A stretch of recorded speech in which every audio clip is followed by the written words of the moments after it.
All right, hello, I'm back everyone to the Financial Summit YouTube channel. Sorry, I could not do an interview with Mark Wood last week.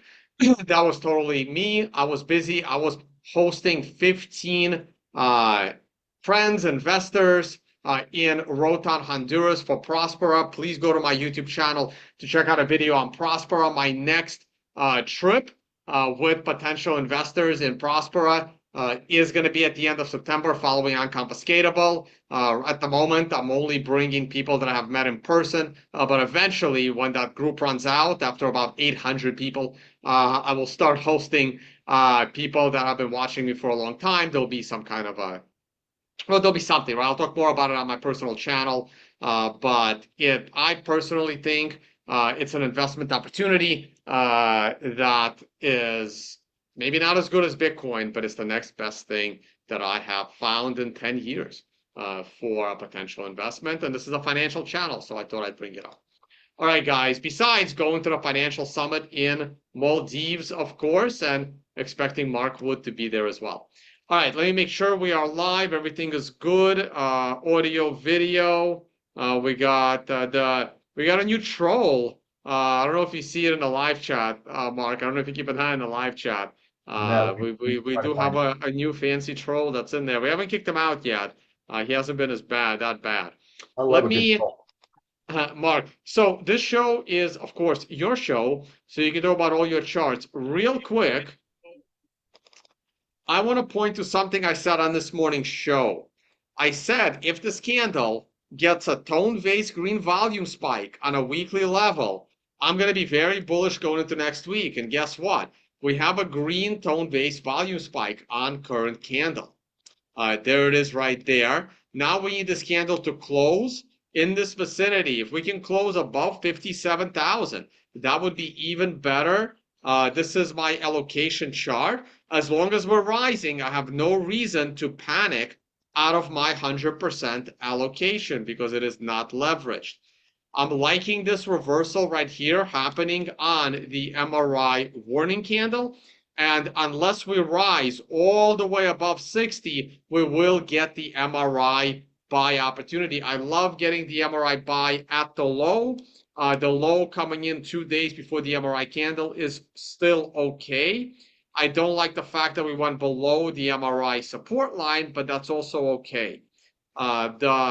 Anything we close anywhere higher than this, the more bullish I get. We did not have a tone-based green volume spike on yesterday's candle, but we have it on this candle. All the volume came in yesterday. This, to me, has all the signs of a proper capitulation.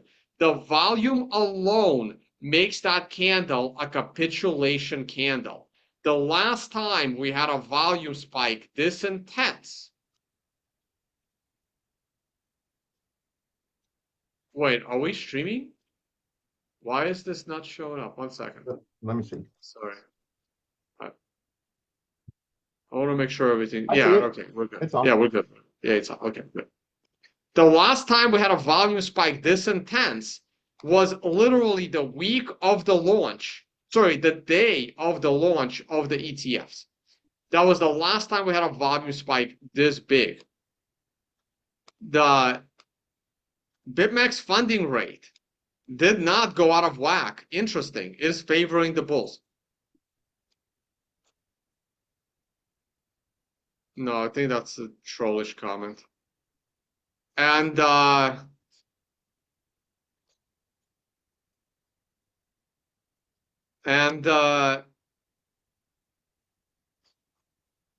RSI bottomed out. We hit a red.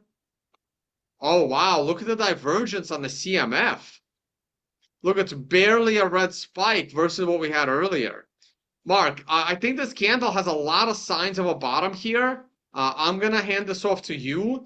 I said this morning, hey, all we got to do is break the prior swing highs, and we can be off to the races. We're doing it with a green star candle on the hourly chart. The 4-hour chart looks good. Coming up on an MRI top later today. I'm liking this rebound as it is right now, but I'm going to stop my screen share. I'm gonna let you start talking. I'm gonna run to the kitchen, refill my cup of tea, but I will hear you, Mark. And Okay. whichever chart you talk about first, keep it on there for a few minutes till I get back. Okay, I will. Actually, the very first thing, let me get my sheet, let me get my screen shared.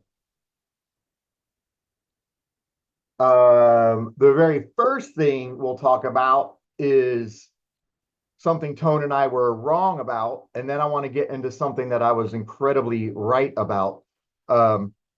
So we were looking at this hash ribbon buy signal, and it's funny, as Bitcoin does, it basically has done nothing but dump since the signal, which is not uncommon.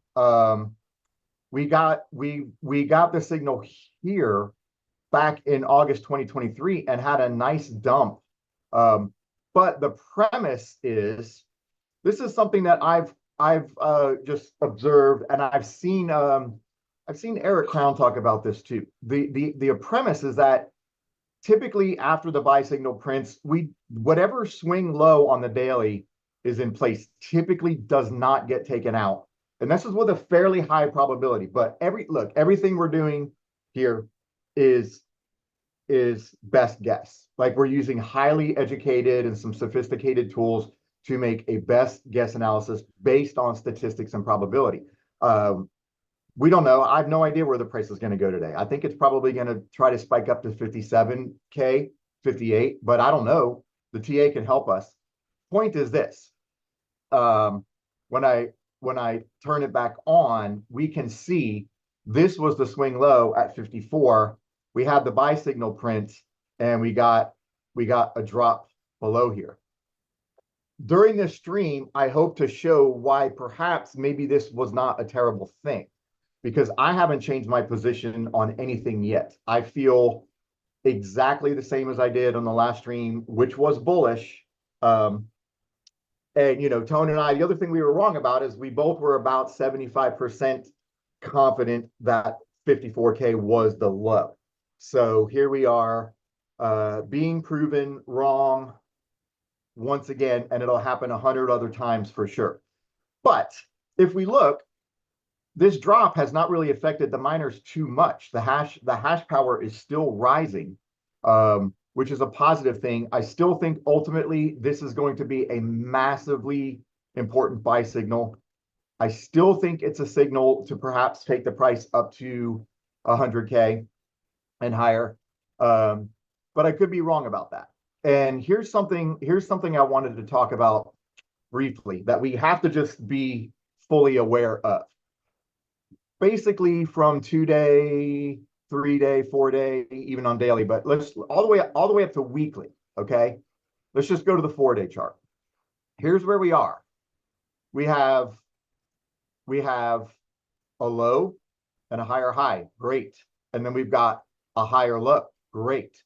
But then we had a lower high, not great. And then we had a lower low, not great. And then we had another lower high and another lower low. So from a technical standpoint, up through weekly, we are in a downtrend on Bitcoin, and which would suggest we could see a nice bounce to another lower high and maybe take out this low and start trending into the 40Ks. I'm not expecting that. I'm loving the way that this candle looks. Like, look at the wick on this candle. We have, let's see what the bounce was. Hold on, my mouse is stuck. How many days to go in that 4-day candle? It's a day, one day. Okay. So we have a bounce so far of 14%. With let's go back to COVID. I've got a lot of drawings on here. I'm sorry, not back. Here's COVID. This wick, let's see what this wick was right here. It was a bounce of 25%. That was massive.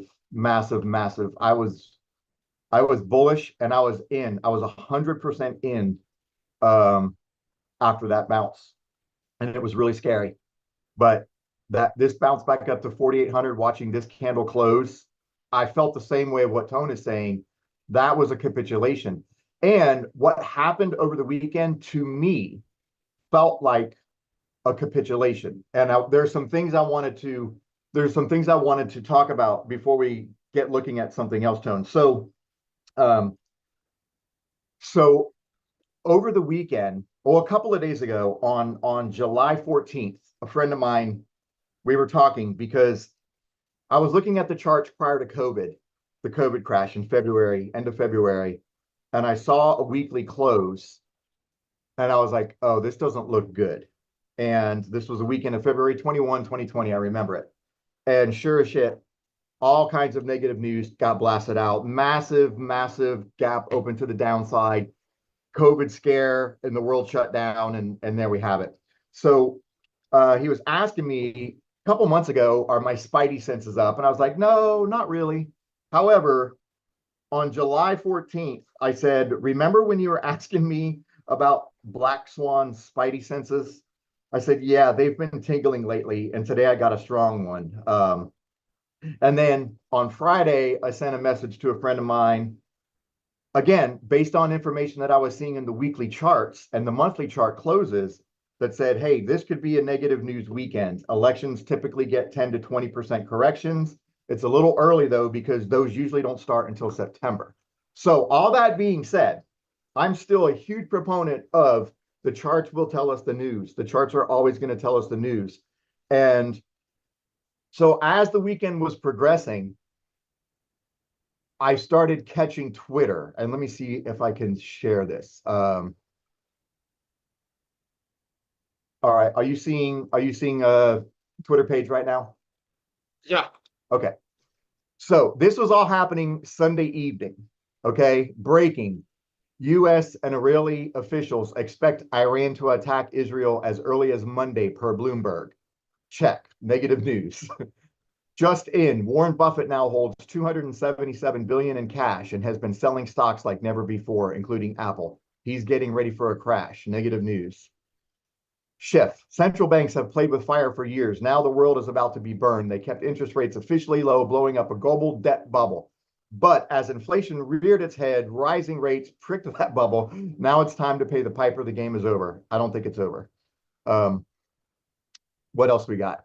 Korean Stock Exchange crashing, suspends trading. All this was happening on Sunday. U.S. stock market will collapse tomorrow. People will lose a lot of money when they wake up. 12 hours until chaos in the U.S. stock market. Black swan event incoming. So to me, it can't be a black swan event when you kind of feel like a black swan event is being brewed. All the information that we had was in the charts to tell us, hey, we might be seeing some kind of a correction here, right? And if we just go to S&P, well, first of all, let's just take a look at this really quickly. So this is the Japanese market, and I was watching it drop live, and it's panic, and people were talking about, let me see if I can find 1987 on here, about how it compares to 1987, and it kind of does, for sure. Okay, here's 1980. You got to go back a lot more than that. Oh, that's 87? Yeah, I'm on the 2-week chart. So Okay. And this was part of what helped get things moving. All right. So the way that I interpret events like this is we get the information from the charts, and then the news cycle helps the money move around the globe. And if you just start poking around, you can see where the money is going. And for anyone who is paying attention, it's very clear that a lot of money flowed into Lockheed Martin, Raytheon, probably Honeywell. Those stocks went up a lot due to that FUD that came on Twitter about Israel attacking. But anyway, let's go back to to 1987. This was a 21% drop. However, in the grand scheme of things, it went to, let me see if I can find this on monthly. Okay, there you go. Let me zoom in on this. It went straight to the 21 EMA on monthly right here.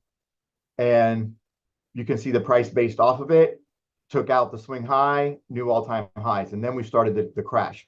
So yes, this was a violent breakdown without a doubt, as was this drop.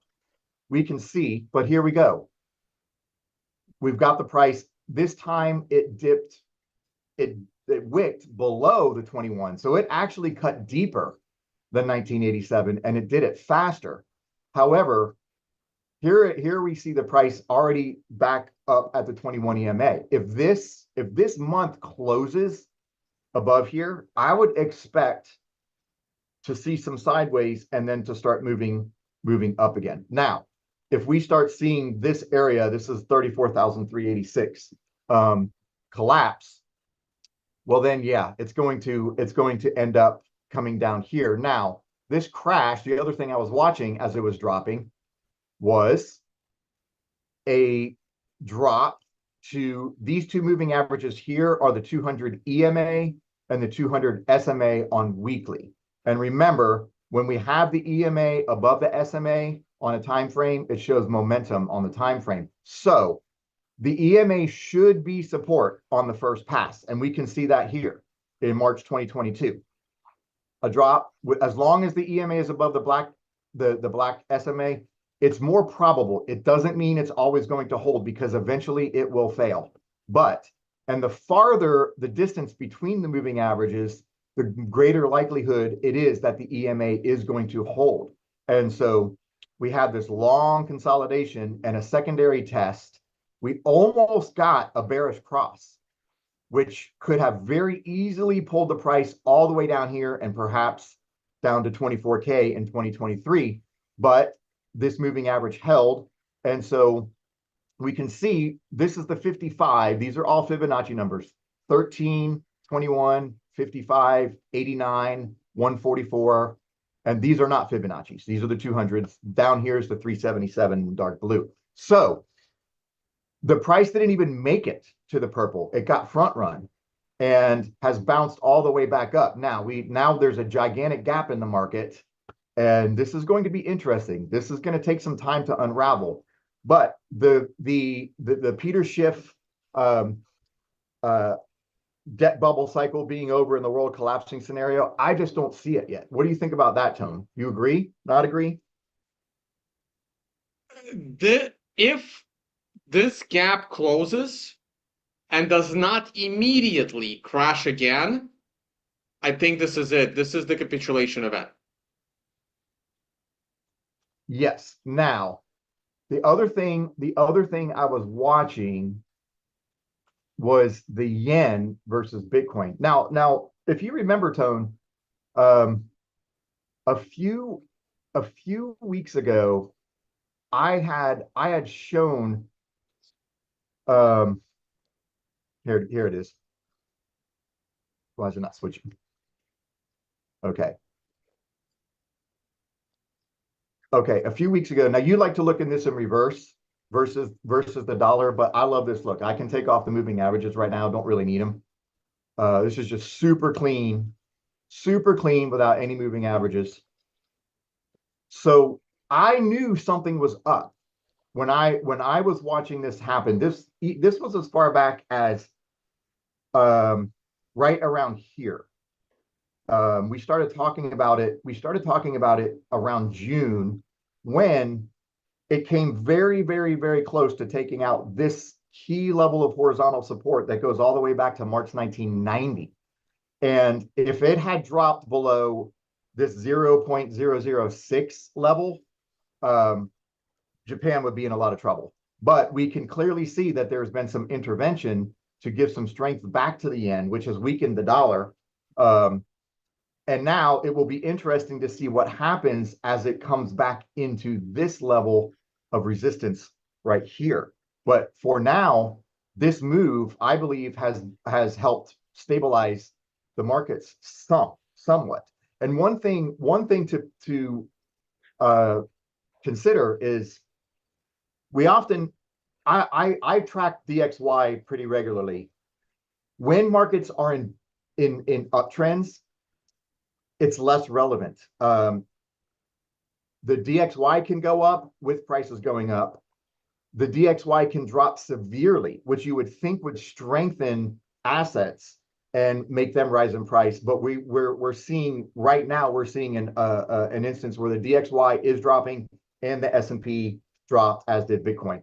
In the bear markets is when I pay the closest attention, because any strength in DXY, any strength, a 1% move in DXY can send Bitcoin down 10%, 20% easily. It's very, very sensitive to DXY in the bear markets. But one other thing I was looking at as this was going on, and I actually put out a message in some of my chats. I might have even dropped it in your chat tone. I was watching, so this move here, the yen, because of the weakness of the yen, and we talked about this several streams ago, the weakness of the yen has caused strength versus Bitcoin. So this right here is as if the yen was at $69,000 USD. Up here brought it to a Fibonacci extension as if Bitcoin was, I believe, maybe at around 90 or 100,000, and we can see it got stuck. It's 1, 2, 3, 4, 5, 6, 7 attempts to take out this resistance, and it just could not push above it. So now what we've seen in this move, because the yen actually dropped 32% off of these highs, this would be like Bitcoin moving from 100K back down to probably, well, right here, 65K. It dropped right down. Look, this is why I love, clearly moving averages are kind of my bread and butter, but man, horizontals can make things very easy. So this is the 65K top, and this candle currently wicked right down to that level, and it's now trying to sustain above the prior all-time high.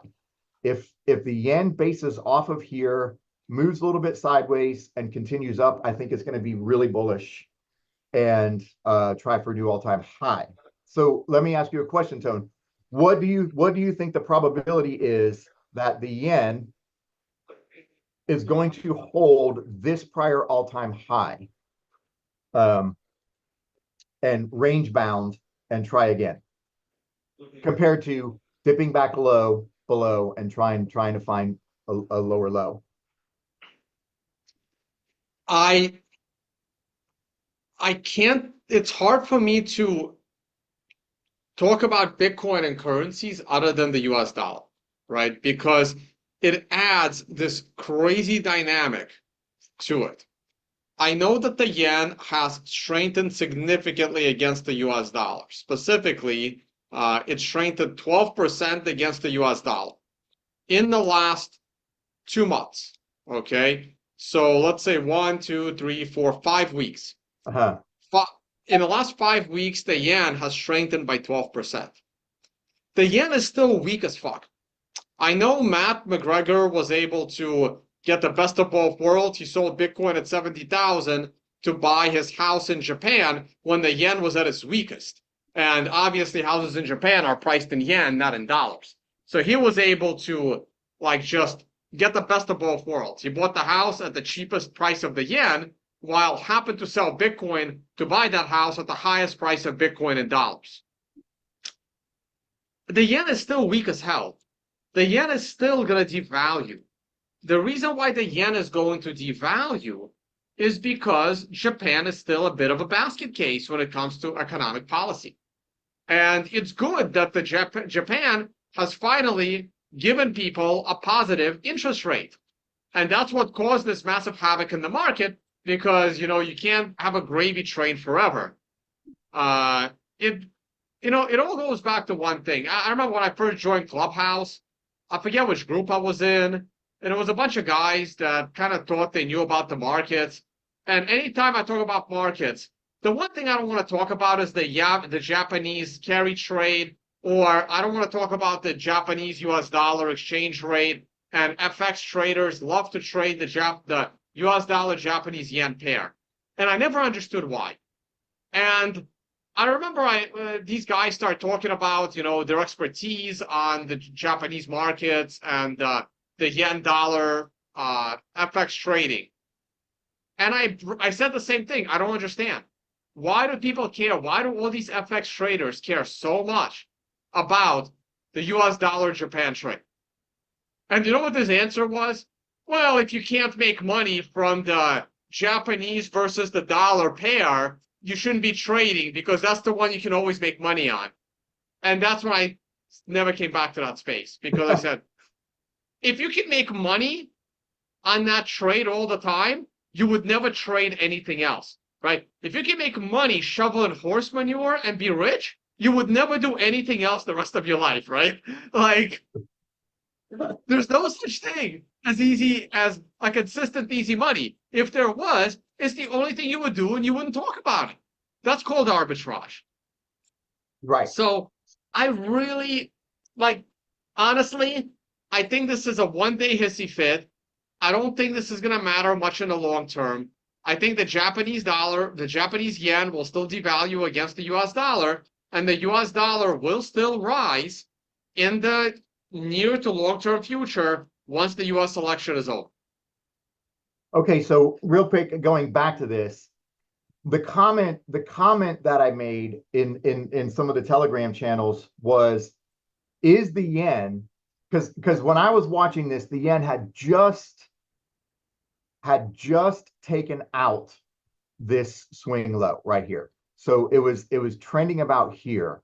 And I was like, wow, that's interesting. I wonder if the yen is like a canary in the coal mine, currently telling us that Bitcoin is about to take out this 54K low. I wasn't positive that was going to be the case because the yen did not pull Bitcoin up to this 100K. If I put a Fibonacci on here, I'll show you what I'm talking about. So if I just kind of do a general one from the 69K top, we can see right here. In fact, I kind of like to do this a little bit of how Fiboswani would do it and kind of take an average emotional move, like kind of combining this top with this top. But regardless, we can see that this 1.618 was very, very important, very important.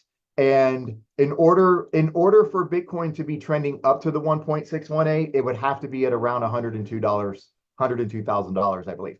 So I was thinking, well, this did not pull Bitcoin to 100K, so perhaps this move is not going to pull Bitcoin down. But the more I was on Twitter, I felt the COVID energy.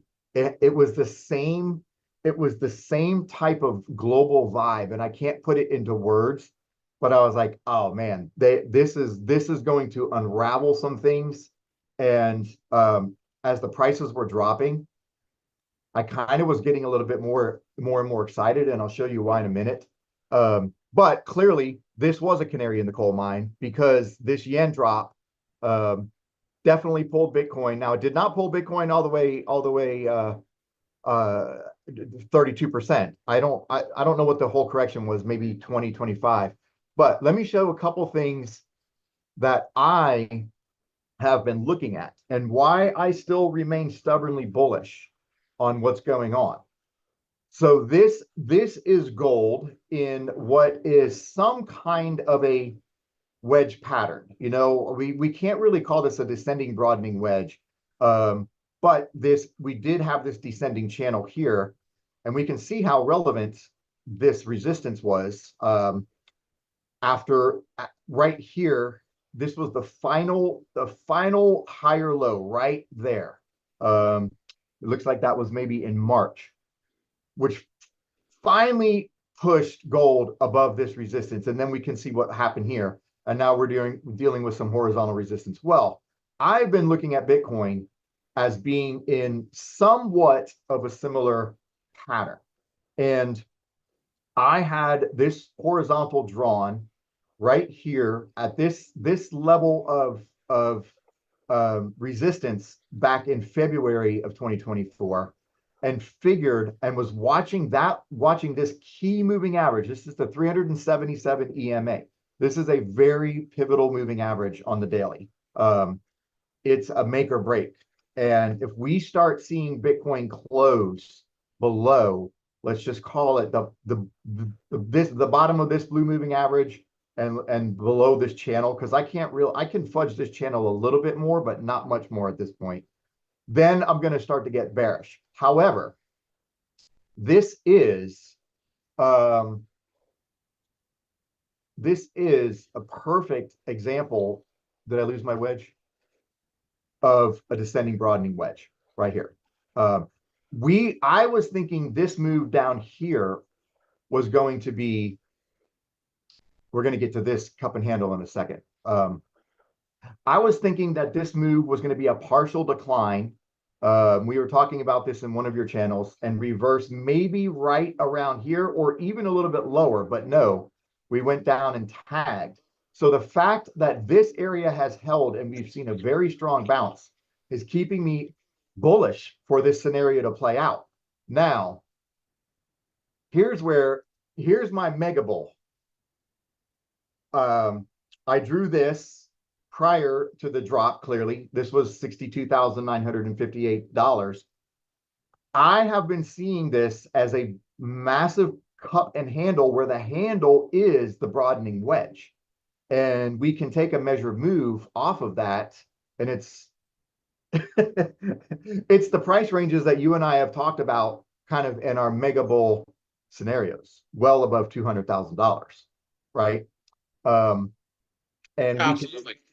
and we can see here how you measure that. You measure the depth of the cup. So basically it would be from we could even be conservative and call it from maybe 62,000 down to these 20K lows, 15K lows, and you tag it on to where it's going to break out, which is basically going to be $68,000-$70,000 as this descends, and you just tag it on up there, and that brings the price well up into 270K. So as long as this broadening wedge pattern stays intact, I'm sticking with my bullish thesis. I don't think we're going into a bear market. I don't think that Bitcoin has seen a top. However, if you remember on our last stream, I said I don't think we're going to see a new all-time high until at least November, because I still felt like Bitcoin was going to do a lot of consolidating into the election. And until after the election is settled, I wasn't expecting it to be at a new all-time high, and I still think that's going to be the case. So now here's the S&P. I'm going to look at that with the MRI in a minute. But this was very interesting because the week closed on the yellow 21 EMA. And after all the negative news that blasted over the weekend, I had two scenarios. It was going to be a nothing burger, and we were going to get a strong bounce this week off of the 21 EMA, or we're going to lose the support and go for a little bit larger correction. Clearly, we had a gap down. This was the Friday close. But I was watching this very, very carefully, and we can see as long as the price going back off the COVID recovery, as long as the price is bouncing off of the yellow or the purple, it's still an uptrend for the most part. And so I will take a look to see how low it bounced, because I don't remember.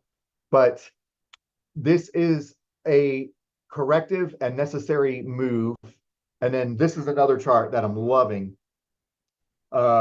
This is Ethereum versus Bitcoin, and it is just hanging on by a thread. This triangle, this massive consolidation has been taking place since Bitcoin was at 20,000 in 2017. and Ethereum has done nothing but print lower highs versus Bitcoin. And it's still continuing that trend. And now we have a lower low on this drop. And once this level of horizontal support is lost, it has the potential to capitulate even farther. I do think that it has had a bounce. We'll take a look at that in a second. And then this is one of the last things I just had posted up on Twitter. This is Bitcoin dominance without the stable coins. This horizontal right here, I felt very confident, especially with this ascending triangle pattern right here, that this was going to break to the upside. And, I hear a lot of arguments. A lot of people say it's kind of pointless to do TA on dominance. However, I've watched so many moving averages do exactly what I would expect them to do, and horizontals do what I would expect them to do watching dominance, that I'm constantly checking in with it. So now here, if dominance is able to push above 63%, there will be some resistance down here, like 66%, maybe a little bit higher, 68%. Once that area is cleared, we could see the dominance continue to take off. Give me your best your best guess as to how high dominance will trend. Is this the top for dominance, or you think it's going higher? Look, if we eliminate stable coins, it's going significantly higher. It's going back to 90. Without stable coins. Well, this is without stable coins right here. It's currently at 6. Oh, you manually remove the stable coins. Yeah. Oh, great. I need to do that. Yeah, this is total minus USDC, USDT. And so did you make that formula, or is that available? I'll have to check because I don't remember. I don't Okay. Okay, so let me trend back to here. I think it's going back to 90. Back to 90. At least 85. Okay, so here let's take a look. Let's take a look at the S&P. We'll get to Bitcoin in a minute. Bitcoin's bouncing, but let's talk about the MRI and why what is taking place, in my opinion, is 100% normal, especially within an election cycle period. You can go back at one of our videos. Well, I'll probably cover this again as we get closer to the election, but I did a pretty extensive look into what to expect in Q3 and 4 of an election year. And the basic gist of it is the S&P and the indexes typically top by September. Bitcoin typically tops in August. We have sometimes a very small correction of 5% in the stock market, but it can be as much as 10 to 20%. And that is very normal within an election cycle process. Now, this top came a little bit early in late July. So that is out of the box a little bit, or mid-July. The S&P top so far at 56, it dropped down to 51. So right down to that key support. And what do we have? We have a correction of 10%. So we are still operating within the norms of what I would consider to be a late year election cycle move. But when I put the MRI on, okay, let me zoom in. You can see the numbers. You can see the count here. Here's the 9 MRI top, right? Now, well, I call it the risk line. What do you call it, Tone? The acceleration, MRI acceleration? Yeah. Okay. This is where I look for bull traps right here after a 9 with no correction. If this candle had pushed through here, this would have been a short opportunity. Even though it's bullish, it would be a green 2 after a 9. I don't trust that when there's a risk line around. And sure enough, we saw a reversal on the 9. But we also go to the monthly, and we are on an MRI 9. So here we are in an election year coming into August. We printed an MRI top on the weekly, an MRI top on the monthly. And this is why I sent my friend a message saying, "Hey, I think we're about to have a negative news weekend because what my theory in that is this: the news sends the prices where they are heading faster. The news cycle actually helps to keep the markets efficient and liquid. So this was clear. We're done for a while. It's the S&P is going to correct. And of course, you had that nice little weekend news, and look where it takes the price. It takes the price right to short-term support on the monthly.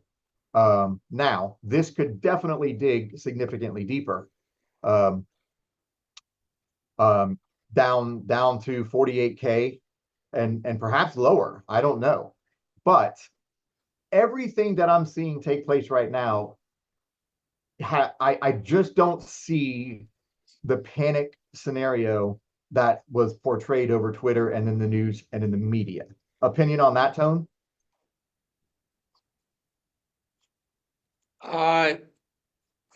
There wasn't really a question there, right?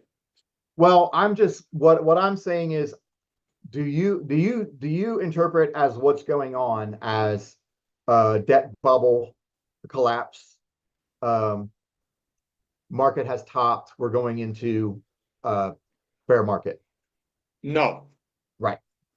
maybe in Japan, but not in the US markets. No. Right. Exactly. And even Japan is a maybe, right? Look, the debt markets are collapsing. Yes, people will not be able to borrow their money at cheap interest rate and speculate in the stock market. But everyone continues to underestimate the deleveraging process that will happen by people selling the bond sector and entering the speculative stock sector, right? So, yes, the cheap, easy money may not be available, but you can still have money to invest in the stock market by selling your bond positions. That is the sovereign debt crisis that is coming. Yes. So now let's take another look at the beauty of the MRI, the magic of the MRI. Here is live action of the chart I was showing with the weekly close lingering right at the 21 EMA. And we did get the gap down. We got a massive drop. However, right to this MRI support level, the green dotted line, and getting a massive bounce back up to resistance. So we have a gap. What I will be watching for is to see if the S&P can trend sideways, maybe have a correction, set a higher low, start closing above 5,300 before this orange 8 moving average crosses back below it, because we can see what happens when the orange crosses below the yellow. It puts a very high probability that it's going to get pushed down to the green 55. There's one Fibonacci in here. There's a 34 EMA right there, which is when I put the MRI back on. I love when I get a major moving average agreeing with something that I see in MRI, some kind of a support, something like that. So this is a super powerful move. It's an expected bounce. And let's just take a real quick look at Bitcoin. I'll show you what I've been looking at today. I have found, okay, so let me put my drawings on so we can take a look at this in real time.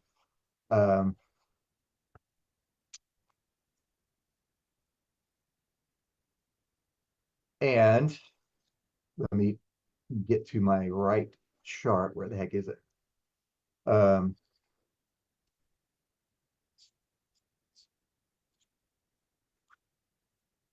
Yeah, I can't find it. I don't know where it went. Anyway, what we are seeing currently with Bitcoin is a bounce. So Bitcoin dug a little bit deeper. It lost the 34 EMA and it trended down to the 55. But man, we're seeing a massive bounce. If this week closes, there's still 5 days. That's a lot of time. But if this candle closes with a wick like that into this broadening wedge pattern, I'm going to be pretty bullish. Are you agree with me on that, Tone? The structure. I'm already getting bullish. I just need a nice candle close and a nice pop on tomorrow's candle. Yeah. So this is what I've been been watching. But that's a weekly candle, right? Yeah. I mean, look, it's hard to go on a limb here. I'm not going on a limb like I did during the COVID crash or during the crash when it fell to 20K and bounced off of that, but it's getting close, man. You get this puppy above 62K and rising, and man, we could be at 100K by end of year. Momentum is just going to take off. We're just waiting for a higher high, man. It's like that chart that you posted earlier. We've been getting lower highs since April. The moment we break out above 73, 74,000, I think 100K is like, you can go to sleep and you're going to wake up and it's up $25,000 by morning. Agree 100%, 100% on that. So let me show you how so first of all, let me make this comment. I feel like what happened Sunday night, I was up until probably 3 a.m. on Sunday watching everything happen, and I bought Bitcoin at $50,000. 100% I bought there. I'm still all in. Like, I haven't sold out. I'm holding.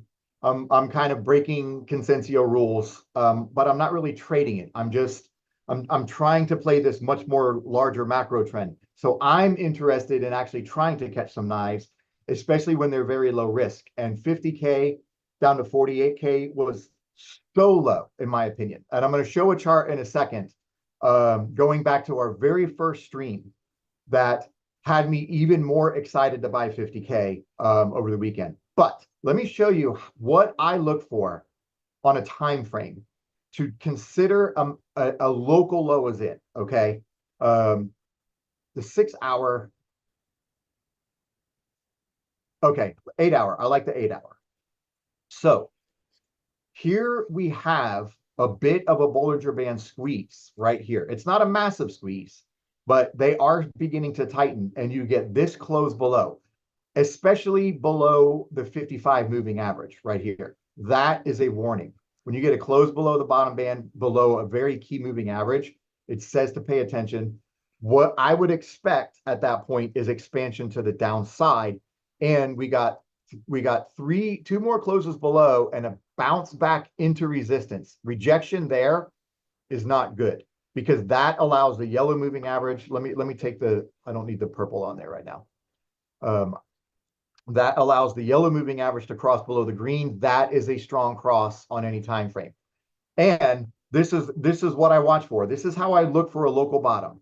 I wait until we get a bounce, and I look for a green candle to close inside of the bottom Bollinger Band. That does not confirm the low.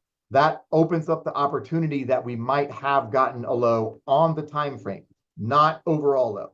This is an 8 hour chart.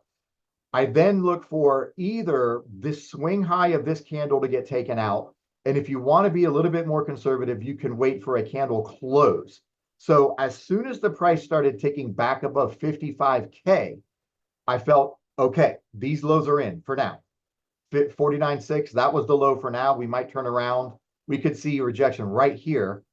But some things are lining up probabilistically that are telling me no, because, now the next thing that has to happen is the price has to begin closing above the short-term resistance of the 8 EMA. And we can see the 8 EMA has been resistance since $67,000, $68,000. One close above it, rejected, below. So I need 2, 3, even 4 closes above. But now we have something interesting developing here, which is we've got the 21 EMA, which is now crossing back above the middle Bollinger Band that I have set on 18. I changed it to 18. Now, this is a magnet. This is going now. Bears are swimming against the current. If they are going to try to push this price down, they are going to be fighting bots and algos that are absolutely going to try to pull the price up here. Now, if I were trading, if I had bought this and I were trading, I would have already taken profit right here, at least probably 30% in this range. And I would probably be as much as 50% out or more at around $60,000. This is going to be a key area of resistance for Bitcoin. But we can see this is a nice reaction, and the price is still trying to get pulled up there. So then I start looking to higher time frames. And we got the same thing on 12 hour. We got a green candle closing inside of the bottom band. We took out this swing high. We closed above the swing high. So now that puts a fairly high probability target on 57,400, which would be another area to consider maybe taking some profit, small amount, because right here in 57K-ish, maybe as high as 58 is where, if this is going to turn around, I would expect to start to see it turn around. And then I would look for a W bottom or a higher low. So in general, what we're seeing with Bitcoin right now, it's great. Now, here's an opportunity. Look, massive Bollinger Band squeeze. It's not a huge squeeze, but it's definitely a squeeze. Close below the bottom band, close below the bottom band, close below the bottom band, another close below. So, and now we've got this death cross here between the 21 and the 55. However, if this candle closes above $56,000, I'm bullish. I will wait for the high of this, and I would immediately start looking right around $60,000. And then above 60K is where we might consider this was an absolute capitulatory move right here. And this wick, I really like. The point I was trying to make earlier was I was getting COVID crash vibes, capitulation vibes Sunday night with all the panic. It was the panic that I was feeling globally and watching on Twitter and watching price drop to, let me get to the very next thing I wanted to show. We'll go back to NVIDIA. So on our first stream tone, Yep. on our very first stream, the price was here in the around here. I was around $70,000. And I was saying, I still think the price can go to 48 to 50K because of this simple TA. A red candle closing on the 2-month we've never ever had one example throughout history where the orange short-term moving average did not get tested, either on that candle or a couple candles to follow. It's never happened. And this was a top. This was a shooting star top. This was a lower high. This was a lower high. And sure enough, my projection going back many weeks or months has a perfect touch of that short-term moving average. Now, in a bull market, that is one of the best buying opportunities you're ever going to get. So you have to take it, and it's scary. And when the buy feels scary, and you're pretty sure that the price is going to go lower, sometimes that's the best time to buy. So I'm happy. I have been waiting for the test of this moving average since this top going back in March. This fulfills everything I need to see. We can now look for MRI to flip green, maybe on the next candle or two. We have to hold the price above 49,000 though, because we can see. Let me just remove these other moving averages. The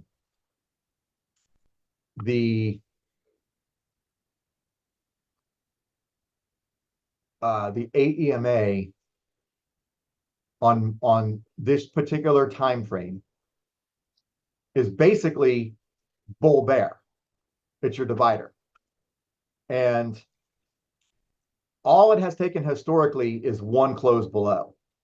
We can go back we can go back to 2015, 2013, close below $414, capitulation to 155.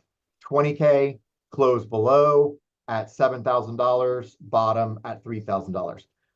This was interesting because we got to close below and then started closing back above. However, we still capitulated down to the COVID lows. This candle right here in July 2023 is the only anomaly, because even the drop from 65K down to 28K still was holding closes above this moving average. It wasn't until March 2022 at 50K that we got the close below, and that took the price from a close of 37,000 to 15K. This was an anomaly, and the market could have easily reversed, but we got 3 bullish candles. Now, the orange EMA is at an all-time high, which topped the last market at 50,000. It's, well, no, I'm sorry, at 42,000, sorry. And it's back up at 49.6. So as long as we stabilize and continue to consolidate sideways and eventually flip the MRI back to green 2, I'm bullish, very bullish. Thoughts on that? Yeah, agreed. Yeah. Let me see if there's anything else I had written down that I wanted to talk about specifically. I don't think so. The one thing that the one thing that I was wrong on, or perhaps maybe we just got the spring. I still believe strongly that Bitcoin is an accumulation. And this looked very clean as a spring, but perhaps this was it right here. But again, let's go back to what Tone was saying a few minutes ago. When the price gets back up here, clears all of this territory, bounce, drop, higher high, higher low, back into an uptrend on daily and 2-day, and starts to clear this $72,000 area, we literally could go to sleep and wake up with the price at $100,000 the next day. It could happen. It could happen that fast. It does not take that much money to bring it. Let me ask you this. Yeah. Does this fall completely screw up the what's that pattern that I don't like? Wyckoff, the Wyckoff, whatever. Well, that's what I was just discussing, Tone. So I had this drawn as a spring, and this. So now, according to Wyckoff, this was a nice volume spike. But if we look, it really wasn't. I'm talking about this low right here at 52K. I initially had the spring right here. This is what you're looking for. That right there. You want that kind of a capitulation type volume move to set up a spring. So now, and if I just go back to this this halving chart, we are now, let's see, 89, almost 100 days post halving. Almost 100 days. Bitcoin accumulates for 150 days or longer into the halvings before we see this parabolic move. And a drop of 20 or 30% after the halving is not uncommon at all. So again, all of this is going back to me saying, I still have not witnessed anything out of an expected pattern of trends, historical pattern of trends, that has me overly concerned about Bitcoin dropping to 50K, the stock market dropping on this Japan news. To me, it's all necessary, healthy corrections and still setting up for a bullish 2025. Early in the streams, I've shown probably 4, 5, 6 scenarios of major moving averages crossing on really high time frames, suggesting we still are in the early stage of the uptrend. And I'm still in belief of that. I still believe that until I'm given information to consider otherwise. Weekly closes below 50K, I might begin to flip bearish, thinking this is a much longer term top. But for right now, I'm loving what I'm seeing. I'm loving what I'm seeing in Bitcoin. So I don't know if there's anything else. Oh, I did want to show NVIDIA. NVIDIA is look at this. So I still believe NVIDIA is in a hyperwave. And do you see my 4.5 trend line tone Yeah. right here? Yep. So if I flatten this out, what I would describe this, I would love to get input from Tyler Jenks on how he would consider this. Whenever the price goes off of a phase line like this, I call it a rogue wave, where it just like this right here, even this move off of the three trend line. Let's see, that was a move of 280% above the trend line. And we can see that that trend line was still respected for one more touch. So this move in NVIDIA, this massive move, has taken the price above the phase 4 trend line, which is already an incredibly steep trend line if I put it like it's supposed to look.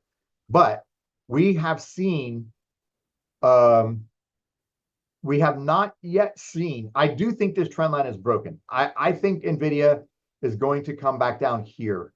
Where did my price range go? Maybe to 75. Once these trend lines break, it's very, very difficult to get back into them without seeing a correction. Do you have an opinion on that tone with NVIDIA? I mean, it's a nice strong bounce. It's filled the gap, but these trend lines on weekly closes on the linear scale are very powerful.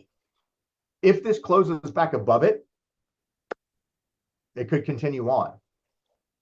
But I believe NVIDIA is going to find a lower high, a lower low, and it's going to eventually test this. It's still phase 4.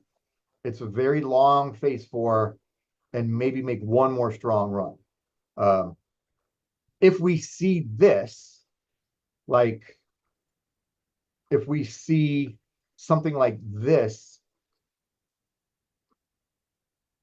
to a lower high, that could be it for NVIDIA, down to there.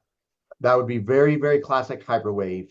This is not enough distance for this lower high. You need to have a massive drop, a 100% bounce or more, or 50%. Let's for this, let's call it 50%, and then decline from there. But this is going to be, NVIDIA is going to be really interesting to watch as time goes on.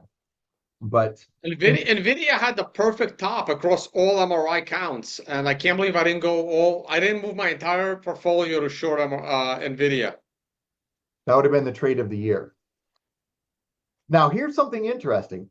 Tyler always talked about weekly closes. If this week closes back above this trend line, it doesn't matter. It holds the trend line, correct? Yeah, it's still the trend line is still intact. You can have as many wicks below it as you want, but if this candle closes green back above, man, that could be it for the correction, which was a good correction. We've seen 35. That's perfect. That is an absolutely perfect bull market correction for an asset in the stock market. So I think that's it, Tone. It was pretty interesting. This is the thing I'm the most excited about right here. I love this test. I'm happy to see this test. This gives fuel. This potentially gave big money an opportunity to reload and refuel and hold for a much longer amount of time, to be willing to sell at a much higher price. This was a massive liquidity grab for those. And so, are you familiar with the Mr. 100 Twitter account that people refer to? I have seen tweets from it that post in my Telegram group, but yeah, Yeah. so is that, yeah, someone is buying a lot of Bitcoin. Yeah, there's an entity. It could be Saudi Arabia. I think it has to be a nation state. It's billions and billions. And they buy in increments of 100. I think I read that they bought 1,800 Bitcoin on the drop to 50K. Um, Nice. and they had sold, they knew something was up. The other thing is they knew something was up because they actually sold, I want to say 20% of their holdings up here in the $66,000 area. It's like whoever this unknown entity is has a lot of inside information. And but I saw BlackRock was buying this dip when the markets opened. So there we are. I think I've covered pretty much what I wanted. One real quick thing is we've been taking a look at the daily cloud, and we're still seeing remnants of this consolidation in the summer of 2023. We had the cloud turn red right here. We had the price try to push above it and drop back down below the cloud, which is this move that we just got right now. So what we need to see is a bullish cross, which we're getting right now. This is the TK. The blue needs to cross back above the red. This is happening in the 59.7K range, which is the price range that we've looked at 5 or 6 times with 6 or 7 different looks, getting the same information. I love when I get confluence like that. And when we look back at this consolidation, as soon as the price began crossing back above the bullish TK cross, this was October 2023 at around $28,000. We tested, and off. So to replicate that scenario right now, what we would want to see is the price climbing back to, let's just call it 60K, and rise up, test, and eventually push through 63K back above the cloud. That will give an opportunity to start to challenge a bunch of this resistance. So I see the gold fractal. I see the summer 2023 fractal. I see the broadening wedge. I see the drop to support. So I'm still a dumb bull. The trend is your friend until the end of that trend. So I think that's a good place for me to leave off, Tone. What else do you want to contribute? What else do you have? Let's go to shorter time frames, man. I think that move like this, we should talk about the daily and smaller. And what do you think is the low end? Okay. So on the daily, there's my wedge. Okay, hold on. This was the chart I was looking for before. So this wedge is very clean. We have 1, 2-ish, 3, 4, 5, 6, 7, 8-ish touches of the top. And we now have, I could extend this back to here. 1, 2, 3, 4-ish, 5-ish, 6-ish touches on the bottom. I mean, this wedge is fully mature. Now we need to get back above the median, which looks like it's right around 60K, and eventually start to test this $70,000 range, and it's off, it's gone. Dropping below this horizontal support, let's just call it these swing lows, 50.5K, and closing days below that, we'll be having a much different conversation after that. But let's take a look. You want to take a look at the 4-hour? Yeah, go for it.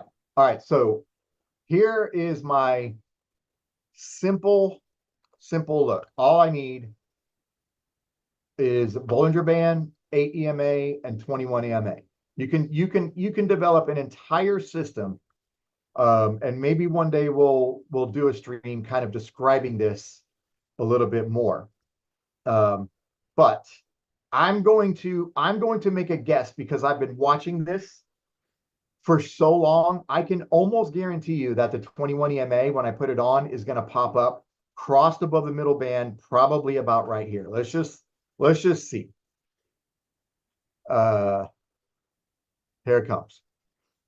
Up, right there. Right? So we're getting this move. This is the anatomy. I was showing my friend Ken this last night, anatomy of a reversal. What we need is for the price to begin. Look at the range of this Bollinger Band. It's now from 62.5 all the way down to 50K. This is creating a massively wide trading range, which the traders, short-term traders, are absolutely going to love. But what has to happen for a full recovery on any time frame is this. You have to pick up the 21 EMA that's currently at $57,259. Then what will happen is the orange will cross above right here, and then we would look for $57,000 to become support. And then what has to happen is the price has to come up to 60,000. This moving average will be dropping, so let's just call it 60,000. That has to be the next level of support to pull up the green. And let's see if we can find this happening on a severe drop right here. I can take the bands off. So here it is playing out in real time. W bottom, higher low, pick up yellow. This was only 1, 2, 3 closes above yellow, and we lost it. Common after a drop. So I would not expect yellow to hold. I will be very surprised if this holds without turning around to find one more higher low. Then 1, 2, 3, 4 closes above, 5, 6, 7, 8 closes above, pulls the orange. Now we start trying to pick up the 55 moving average as support. 1, 2 closes above, denied. 1 close above, denied. 1 close above, denied. 1, 2, 3, 4, 5. And then we get the yellow-green cross, and we can see what happened. That cross took the price from 59K pretty much to 65K without a major correction. So to recreate that in the current environment, we're going to watch for $57,000 to be support, possibly turn around, find a higher low somewhere, maybe 55, maybe a little bit lower, try again, reload, try to pick up 60,000. And then once $60,000 is support on the 4-hour chart, then the probability of this being the low at 50K is very, very high. And if we want to be a little bit more conservative, we bring that into the daily. So the daily is going to need $63,000 to undo this bearish cross. This is going to be initial resistance at 59K, and that will be dropping. But this looks good. You want to look at like a, let's just look at a really small time frame, 15 minutes, and see what we got. I think I need a, so we have, we have a high, we have a low, we have a lower high, we have a lower low, we have a lower high, and we have a low. So the 15-minute was in a small downtrend as it was consolidating off these lows. But now we have a low, a high, a higher low with the orange EMA being support, and now we're printing new highs. So on low time frames, this is suggesting that the price is going to continue to try to look for those higher levels on the 4-hour chart, possibly trying to trend back up here into 57.2K, which if the day closes if this current daily candle closes at 52K, hold up, I need that. That is going to be a potentially very bullish daily candle. Let me ask you a quick question, Tone. What Go for what it. what price on today's candle close keeps you bullish for this being a capitulation recovery? Any price, this price. This price, I agree. Like if I go back to the 4-hour chart, anywhere, if we got how many hours until the daily close? We've got Look, okay, here it is. Anywhere above halfway up the body of yesterday's candle, right? Because if you daily. go to the daily candle, right, the wick already got you halfway. Yeah, If today's candle closes more than halfway, I am bullish going forward. There is a caveat though. yes, If current candle, say, goes to 62,000 and then comes all the way back down, now I become bearish. Like you can't have an upper end wick. I agree. Here is another important thing to watch. So this drop took weekly to the 55 EMA, and we're getting a nice bounce. However, we have to be very careful, and this is what Tone is saying. This is exactly what Tone just described. If we see a bounce to $62,000 into this weekly moving average resistance, well, these moving averages could cross. And when these moving averages cross, right here, here's two examples at the 65K top, 69K top. When the 8 crosses the 21, it puts a very, very high probability on pushing to the green, which in theory, that already happened. However, if this candle crosses, which if these MAs cross, which I think they probably are going to, we have to be very careful for the price to turn back around and reject at 61K and start closing weeks below 51K. That would not be good. This right here was a dangerous scenario. And this was the 2-month red candle that I was showing earlier. That was the anomaly. This is an anomaly. This move right here is an anomaly. When you have the orange crossed the yellow, 8 below 21, and then crossing below the green, the probability of this going significantly lower is very high.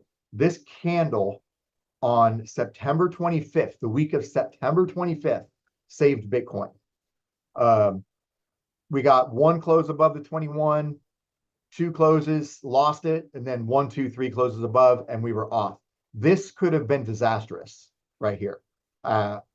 Flipping $26,000 into resistance and rolling back over, taking out this low at 24, we would have seen the price dipping back down. So we need this man, if this weekly closes anything like this, it looks great.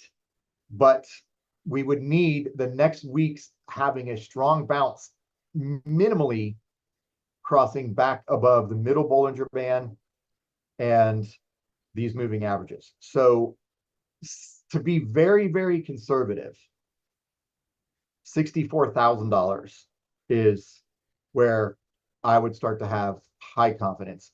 We can look at the 4-day, and it's going to give us very similar information. So here is that cross pushing the price down to green that I just talked about. It's the same TA on any time frame. It does not matter. And we have a nice strong bounce, but until the price is closing 4-day candles back above 63.8, so 64K agreeing with weekly, we still have to remain cautious. It's probably a good idea to look real quick at Consensio. So Consensio, even in our most conservative look on weekly, is like, yeah, just hang out, just stay out until the price is back above, let's just call it 63,000, which is the exact TA we just covered looking at weekly Bollinger Bands and 4-day. So I love when I can look at 3 different systems and be given the same information by those systems within, a small margin of error of price ranges. So now I have a lot of confidence in my TA that we're seeing a nice reversal. Lows might be in, but I'm cautious. Yes, 59.60 is good, but I'm cautious until 63.64K. And then here is the 2-week chart is the most possible conservative look we can get. And so far, even with this drop, we did not take out the long-term moving average on Consensio on the 2-week. We got to, in fact, anytime the price is anywhere near the yellow 21, that's a buy, in my opinion. And we can see that happening many times, not many times, a few times in 2017, right here. And even going back to 2013, 2-week chart dropping to the 21 moving average in a bull market is a massive buying opportunity until the top. So here, this could very well play out exactly what we're looking at here. We can see in 2014, we had a wick, a beautiful reversal candle in 2014, just above the long-term moving average, a massive reversal, but it was another lower high. And then all it took was one close below the black. That was it. Bear market confirmation right there. So to replicate that with current price range, current price action, we would look for a drop to another, or a bounce to another higher low, a reversal with a close below $47,000. And we can see it happening right here. That first close below the 2-week Consensio long-term moving average is a silent night. So now with our TA, we've got a solid market dividing line of where the bull market and the bear market is probably dividing. So let's just call it $47,000 weekly closes below, bad. Weekly closes above 65K, good, right? And one thing real quick, Tone, I was watching that got denied was, this is interesting. So the stochastic, the 2-week stochastic RSI, this was crossed prior to this drop. And if this current candle, which closes, I think this week, if we see a recovery and we get this stochastic RSI crossed above the orange on the close, that's going to be a good sign. We still need this to trend up above 20. And we can see what happened the last time we got that cross. It was back here in the summer, where I was just mentioning that it could have ended disastrously. We got the cross at a higher level on the stochastic, and the price reversed. So what I'm looking for specifically with this is a confirmation of the 2-week stochastic cross, and then let's just say the price closed back above the middle Bollinger Band at $58,000. That would tell me that there's a pretty good chance this was the low, and we can look for some sideways and a move up. And I think that's it. That's a lot. Is there an asset in the stock market you want to look at? Let's take a look real quick at the miners. I haven't seen what happened to them. Did you pay attention to that? No, glance at Tesla and glance at Lockheed Martin. Unless you have like a section for US defense contractors. I don't. I need to get that. So Tesla I've been seeing Tesla in this massive wedge that it just cannot break out of. This might be the partial decline phase right here. Um, we've got the price trying to hold this middle Bollinger Band area at 193, but it's bouncing back into strong resistance with the yellow 21 crossed below the 55. So Tesla basically needs $206 weekly closes to try one more time to break out of this trend line right here.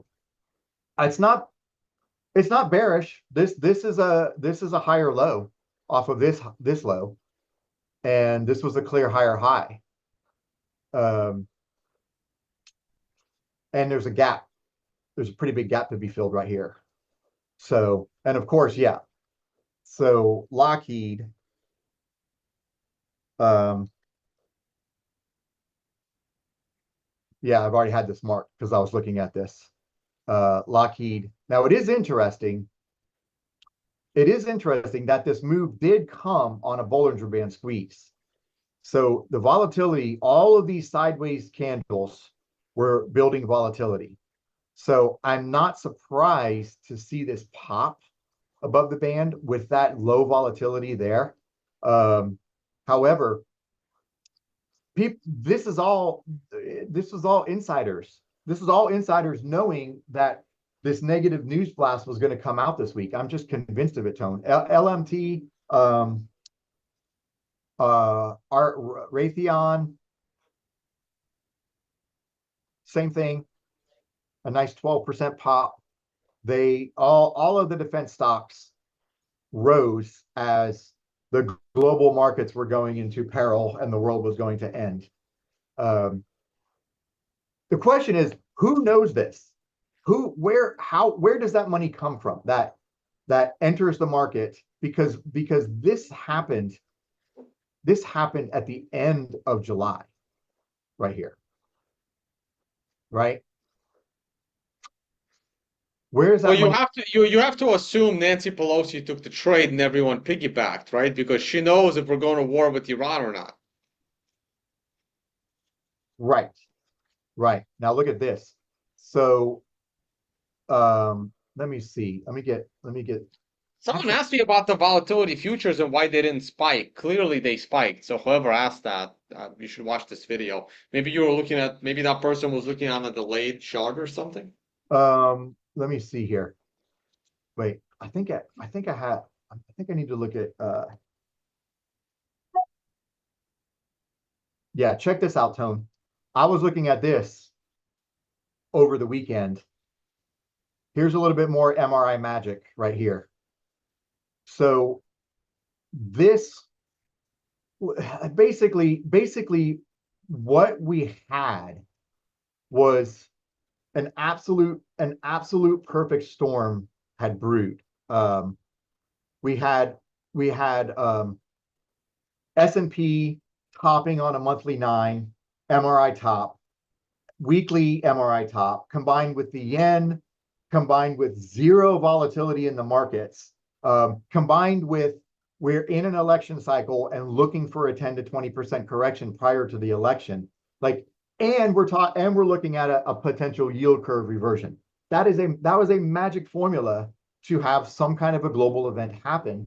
All based on some fundamental analysis and a lot of technical analysis. But watch when I click on the MRI where this volatility dropped or bottomed. Right there.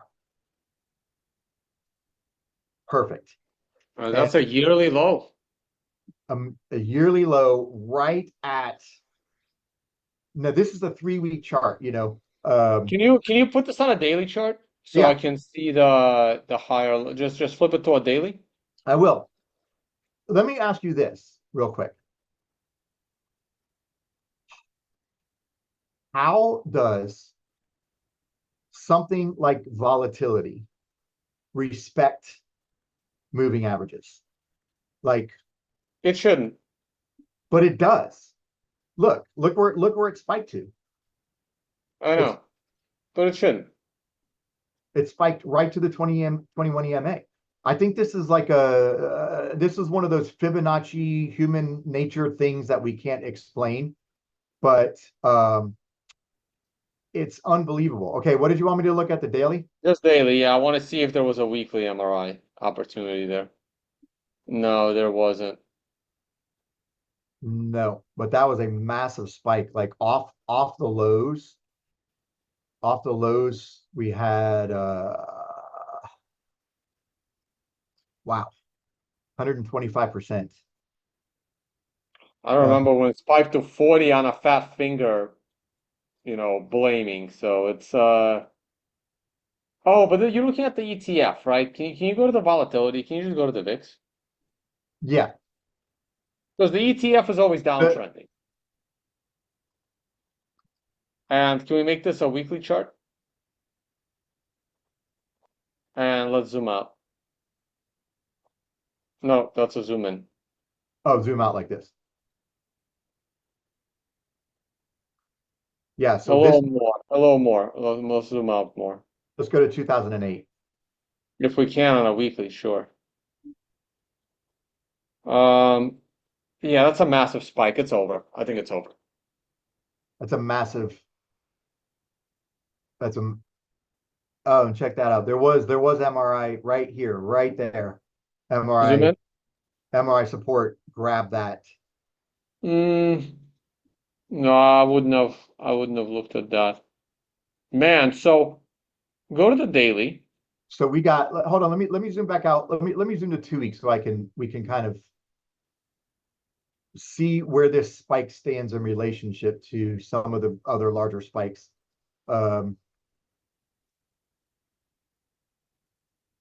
So '08, it's the third '08, 2020, and now. It's the third largest spike since 2008. Let's look at 99. That pales in comparison to any of this. Both of those. So housing crash, banking crash, COVID crash, Japan crash, right there. And then kind of right back, still high, but right back in the range. That's pretty crazy. That was a 1 day panic stirred into the markets where a lot of money was lost, but also a lot of money was made, I would say. And some big positions were taken to hopefully carry them well into the future. That's the way that I'm interpreting this. What about Yeah. you? Look, the VIX is already down so much. I think if the markets keep rallying the rest of this week, I mean, they don't have to rally a lot. As long as they don't go down from here the rest of the week, I think it's over. I think I'm with you on that. I really do. Um, I just and when I put this tweet out, um, it was kind of naive, but also not really. Where the heck was it? Oh, maybe I didn't pull it up. Um, so last night I put this out. All right, let's try to calm the waters. This is about a 25% correction after breaching a new all-time high that took that was created in 1990. I was like, yes, it's cutting deeper than 1987. That was a 20% correction, but so far a macro higher low below 30.5 is when panic sets in. And then I think I updated that right here, which we did not get to the panic. We had a 30% correction. I consider a 30% correction in a macro bull market incredibly healthy. It's scary as hell, sure. And a lot of people lose a lot of money when it happens that fast, and that's kind of tragic. But if this Japanese market holds this 30,000 range and holds these weekly 200 moving averages, which it has already seen a massive bounce back up there. This was just a flash crash that took place. And that's the point that I was trying to make with that initial treat. I was just seeing so much panic on Twitter, and I just wasn't interpreting it the same way. And it seems like you and I are kind of on the same page in that regard. All right. Good chat, Mark. Ready to wrap it up? I'm ready. All right. Do you know how to come off screen share, or should I grab it off you? Very cool. All right, guys. Hey, thank you so much for watching. Please like, subscribe, share.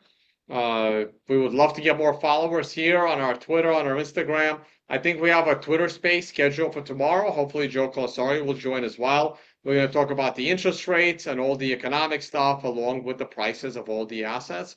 And join us tomorrow morning with Matt McGregor for the morning show. Awesome. Thanks for having me on, Tone.